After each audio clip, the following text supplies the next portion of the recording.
thanks for checking back in with the second mission from the JSA Uprising pack sort of sneak peek that I'm doing. If you haven't seen the first one, have a look in the playlist and see if you can find it because it's a decent mission with some nice changes.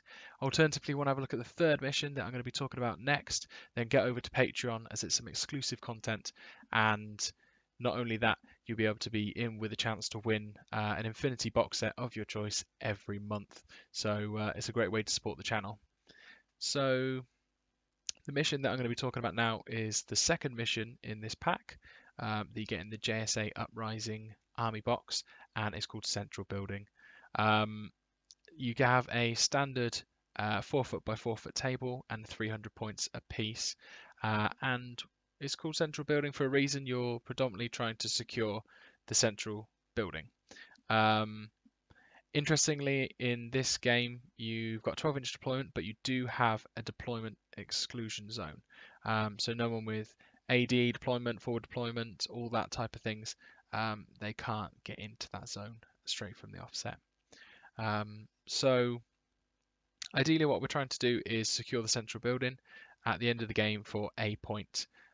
Again, like the last mission, you're trying to secure the Kuge delegate for another objective point, and you do that by being in base to base at the end of the game with a specialist and be the only specialist in base to base. And finally, controlling one gate of the central building at the end of the game gives you one objective point for each gate that is controlled.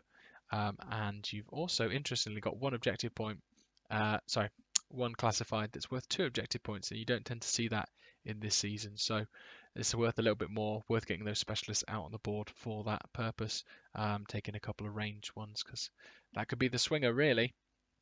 So in order to secure the central building, you're looking at having a building in the absolute center of the table, sort of a bit like the objective room we had in the other season. And it's secured when one player possesses any trooper that is not in a null state that's on the top of its roof. So I suppose it opens quite up some nice possibilities of having some nice tiered scenery that you don't often get, because sometimes people, it's easier to paint and get it out by just having single tiers, ones that don't have roofs that come off. So you're probably going to want some ladders. You might want some inside stairwells to make it easy to get up. So I think that'd be quite nice, quite fun. I'm going to rewind a little bit. One thing I didn't mention that's a good point to raise is actually securing the central building at the end of each game round is worth a point.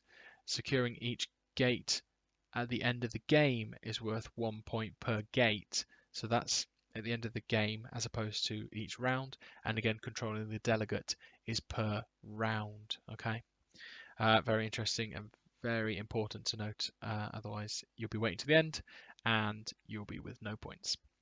So in order to control the gates, the central building has 2 gates placed on each opposite side of this central building, and it's considered a narrow gate. People can't open these gates. A gate is considered controlled if there is at least one specialist that is a model, not a marker, in base-to-base contact with it. Non-specialist troop cannot control the gate, but can prevent other people from controlling it by being in base-to-base with it themselves. Anyone in a null state can't do either of these, control or defend. So at the end of the game, you check and count up those points for the number of gates controlled.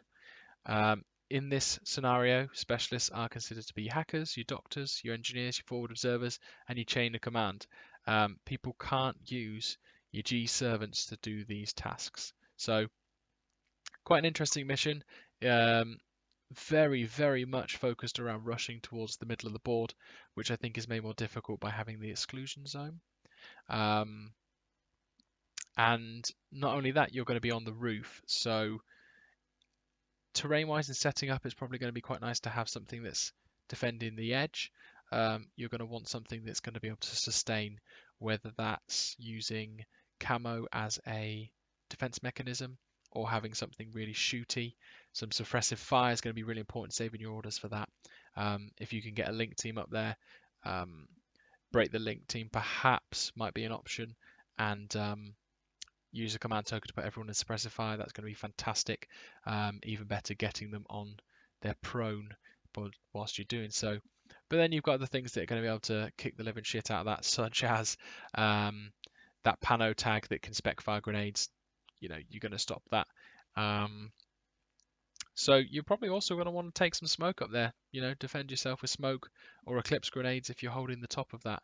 Because you don't need to be killing or seeing things. You just need to be holding them each round. So that's really important. So survival is the key. I think the boards can be interesting on this, I suppose, depending on how you set them up.